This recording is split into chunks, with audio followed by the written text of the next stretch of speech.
E as ações da Enauta estão subindo cerca de 10% hoje, depois que a empresa avisou para o mercado, por meio de fato relevante, que comprou a participação de um campo de produção ali da Qatar Energy por cerca de 729 milhões de reais. Lembrando que essa não foi a primeira aquisição da Enauta nos últimos dias. Esse mês ela também anunciou uma outra aquisição e o mercado também respondeu positivamente, uma aquisição ali de campos da Petrobras por cerca de 35 milhões de dólares. Então, vamos entender o porquê que o mercado está enxergando de forma tão positiva essas aquisições da Enauta. Hoje a Enauta opera basicamente dois campos, que são o de Atlanta e o de Manati, sendo que o campo de Atlanta ele é o mais relevante e isso é um problema justamente porque ele é um campo com uma produção muito instável. Então, se vocês olharem a produção mensal do campo de Atlanta aqui da Enauta, vocês vão ver que tem meses que ela consegue uma produção muito boa e consegue bater recordes, e tem vários meses onde ela tem uma produção em queda, justamente porque ela precisa fazer paradas com frequência para fazer a manutenção nos campos e nas máquinas. Isso por conta do sistema, de como ela faz a extração de petróleo. Inclusive ela está pensando, está investindo para fazer um sistema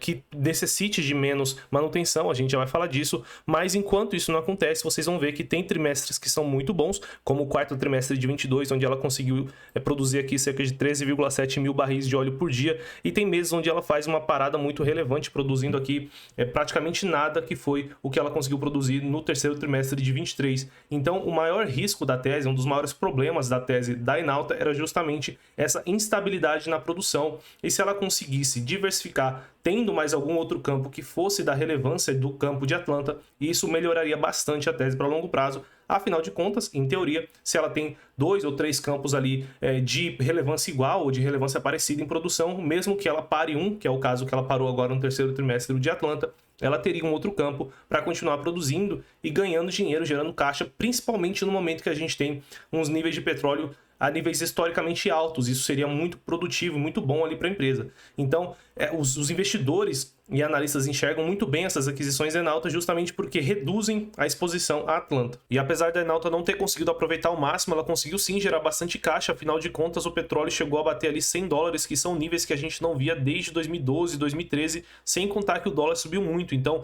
ela acabou tendo bastante sorte, mesmo não produzindo o máximo que ela poderia produzir, ela conseguiu gerar bastante caixa. Então, se a gente olha aqui, por exemplo, 2017, a Enauta gerava 400 milhões de fluxo de caixa operacional e chegou ali em 2020 1 bilhão, depois mais 1,5 bilhão em 2021 e 1,5 bilhão em 2022. Isso deu para ela a oportunidade de ela utilizar esse dinheiro justamente para pensar em investir, em crescer e diversificar esse risco de Atlanta, e ela tem feito isso, inclusive com o processo ali de mudança e implementação do sistema definitivo, onde ela vai reduzir bastante a necessidade de fazer paradas para manutenção. Então ela vai investir ali cerca de 1,2 bilhões de dólares, cerca de 5 bilhões de reais, a gente pode dizer assim, ou seja, quase que toda a geração de caixa que é dela dos últimos anos, mas na minha visão vai valer muito a pena, porque ela acredita que vai chegar numa produção de 50 mil barris de óleo por dia, com muito mais consistência e com muito menos paradas para manutenção, o que deve aumentar a produtividade, reduzir custo, reduzir despesa da empresa. Então ela está sim trilhando um bom caminho. Então a gente tem agora esse número em mente. A Enauta deve chegar lá em 2024, 25, 26, com uma produção próxima de 50 mil barris por dia. Então agora a gente tem mais ou menos um número de expectativa de qual é a produção da Enauta. A gente precisa entender se essas aquisições elas foram relevantes ou não.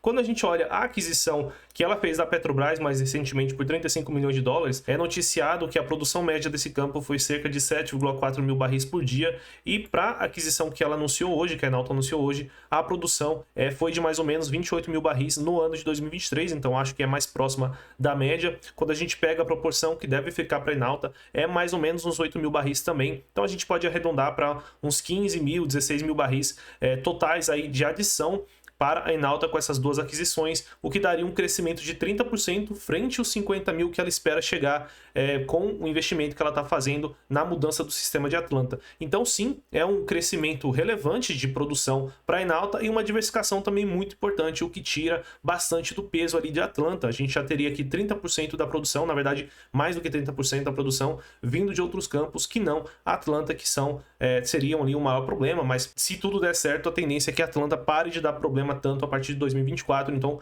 a Enauta, na minha visão, ela tem melhorado bastante nesses últimos 2 anos. É verdade que as ações já chegaram a subir aqui cerca de 50%, mas quando a gente pega os últimos 5 anos, ela está muito aquém ali de alguns outros pares no setor. A própria PetroRio, que é talvez o exemplo de qualidade aqui do setor, mas na minha visão, talvez já esteja na hora da gente começar a olhar a Enauta assim com um pouco mais de carinho. Eu acho que é uma empresa que está ficando mais interessante. É um momento ainda arriscado, tem sim o risco de execução. Ela tem conseguido colocar o plano dela de transformação ali de Atlanta em dia, tá indo de acordo com os planos dela.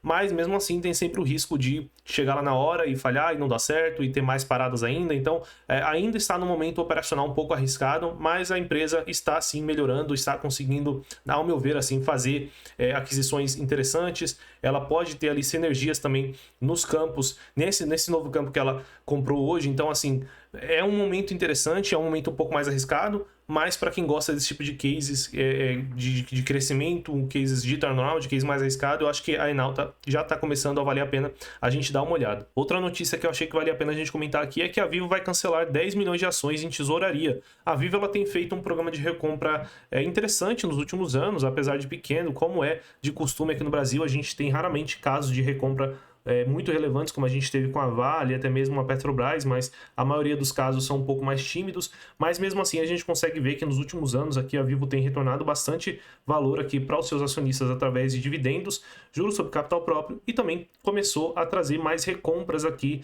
das suas ações no mercado. Então basicamente, para quem não sabe, no momento da recompra, a empresa vai lá no mercado, compra ações de emissão dela própria, né? Ela vai no mercado, compra como se fosse um investidor, e aí ela tira de circulação essas ações, o que faz com que tenha menos ações no mercado, e quando ela vai distribuir dividendo, o dividendo por ação é maior porque agora tem menos ações, o lucro por ação é maior porque agora tem menos ações, então acaba gerando valor ali para os acionistas. Por que eu achei interessante comentar? Porque tem essa concepção no mercado de que o efeito positivo da recompra ele só acontece quando a empresa efetivamente cancela as ações, como até aqui na própria matéria comenta, que quando a empresa decide cancelar os papéis, como é o caso da Vivo, o acionista termina proporcionalmente com uma fatia maior da empresa, o que pode, por exemplo, engordar suas contas de dividendos.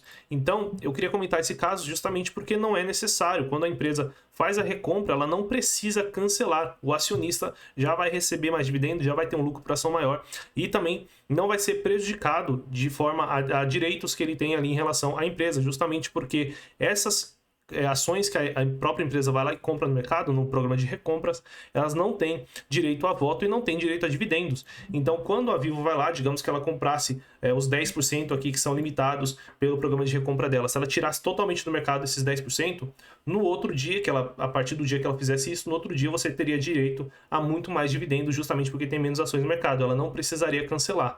Lógico que quando a empresa cancela, ela realmente elimina essas ações, precisaria de um programa de emissão de ações, ou seja, ela precisaria, caso ela quisesse novas ações no mercado, ela teria que fazer um follow-on, né, um aumento de capital, isso teria uma burocracia maior. Então, quando ela efetivamente cancela, ela bate o martelo dizendo, olha, a gente não vai trazer de volta essas ações no mercado, mas mesmo assim o efeito positivo já acontece na hora que a recompra é feita. Então a Apple faz muito isso nos Estados Unidos, a Apple sai recomprando ali todo mês, todo trimestre ela sai recomprando, ela não necessariamente precisa cancelar, ela já está aumentando o lucro por ação. Então toda vez que ela vem com um lucro melhor ali no trimestre, todo ano a Apple basicamente cresce o lucro no mercado, ela já está beneficiando o investidor, ela não precisa cancelar. Então, só queria comentar rapidamente, Vivo é uma empresa muito interessante, a gente gosta aqui no GA. A Vivo aqui é uma empresa que deu muito retorno ao acionista, então quando a gente pega aqui o retorno, reinvestir nos dividendos seria um retorno de 2,8 mil%, então assim, um retorno muito bom, acima aí do Ibov, etc. Então é uma empresa muito interessante, talvez o melhor case aqui do Brasil de cash cow que a gente tem, uma empresa num setor perene, com um fluxo de caixa forte, sem dívida e que paga bons dividendos. Então é uma empresa que vale a pena estudar, e se você quiser conhecer um pouco mais dela, vocês vão aqui no canal, digitem Vivo, então o ticker dela aqui no nosso canal, que vocês vão ver aqui análises do resultado, né? Tem até análise completa aqui da Vivo, então tem bastante conteúdo, a gente acha realmente a Vivo aqui bem interessante. E por último, vamos comentar dessa notícia aqui que a Intel confirma um investimento de 25 bilhões de dólares em Israel após incentivos, são 125 bilhões de reais. Realmente as empresas americanas não brincam em serviço. Basicamente, alguns países com esse receio do risco que tem de depender da produção vindo da China e também depender da produção ali de Taiwan, mais especificamente da TSM, que está está localizada em Taiwan e do risco geopolíticos que isso representa, alguns países começaram a oferecer incentivos fiscais para com que as empresas que produzem chips ou então que produzem partes dos chips comecem a produzir ali em solo nacional. A gente vê Israel fazendo isso, a gente vê Estados Unidos também com incentivos de cerca de 52 bilhões de dólares aí para empresas produtoras de chips que estão na cadeia de valor dos chips, e isso tem incentivado bastante. Aqui em Israel foi cerca de 15 bilhões de reais em subsídio para a expansão da Intel, o que é muito interessante para a Intel, e no ano, inclusive, as ações da Intel sobem bem, cerca de 71%, não chega nem perto ali da Nvidia, mas mesmo assim uma alta bem relevante. A gente tem que lembrar que ela não vinha de anos muito bons, vinha caído bastante ali desde 2021, justamente porque a Intel vem entregando resultados cada vez piores, mas talvez por uma sorte aí do destino, por essa questão dos incentivos que a Intel tem aproveitado bastante. Então ela vai aproveitar aqui em Israel cerca de 15 bi de reais, se eu não me engano dá mais ou menos uns 3 bilhões de dólares de incentivo, é isso mesmo.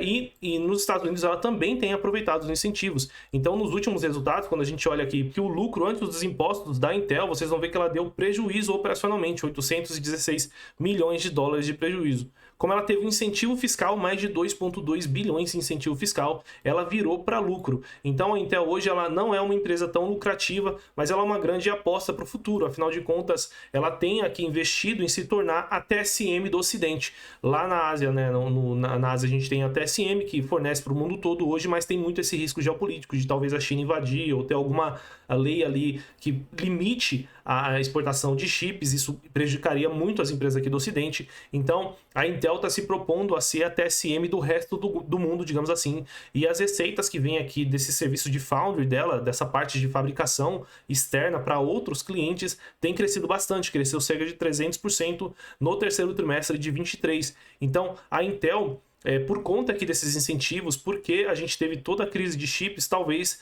encontre aqui um ótimo ramo de negócio para ela poder se recuperar. Então eu acho que vale sim a pena ficar de olho na Intel, apesar de que dentro do setor de semicondutores tem outras empresas que eu prefiro mais do que a Intel. Se ela continuar crescendo essa parte de foundry e recuperando pelo menos um pouco da lucratividade nos outros segmentos, vocês vão ver que a receita está caindo em tudo. A receita em network está caindo, a receita em data center, por incrível que pareça, está caindo também, quase não está dando lucro operacional. A receita aqui em Client Computing também está estagnada. Então assim, a Intel não vem de um bom momento, mas se ela conseguir estabilizar o lucro operacional, a margem das outros segmentos de negócio com o corte de custos que ela se programou para fazer e está fazendo, e se ela continuar crescendo essa receita aqui da parte de fabricação, realmente pode ser um case interessante, por uma sorte do destino, justamente porque ela está se aproveitando bastante dos incentivos fiscais e as empresas vão se aproveitar daquilo que os governos oferecerem para elas, e não tem nada de errado nisso. Eu vejo como errado o incentivo fiscal, mas a empresa se aproveitar disso é uma questão estratégica, e se o governo quer dar 3 bilhões de dólares para ela produzir lá no país delas, e se isso for viável, se isso fizer com que o investimento faça sentido, ela tem mais que fazer mesmo e retornar esse valor aos acionistas. Então é uma empresa que eu vou ficar de olho, ainda prefiro outras, como eu falei para vocês, mas sempre acompanhando aqui para ver a evolução, justamente porque se der certo de ela se tornar realmente a TSM aqui do Ocidente e conseguir fazer chips avançados, eu acredito que tem uma chance muito grande das empresas começarem a fazer os seus pedidos juntamente com a Intel para evitar o risco da dependência ali da TSM e o risco da China. Então, vamos ficar de olho. É um caso interessante não só do ponto de vista de investimento, mas também do ponto de vista geopolítico, e a gente vai trazendo os desdobramentos aqui para o canal. Por hoje é só, mas se vocês gostaram, não esqueçam de deixar o like para ajudar a gente a chegar a mais investidores, e se inscrevam aí também no canal para não perder os nossos próximos vídeos. Bons investimentos e até o próximo vídeo.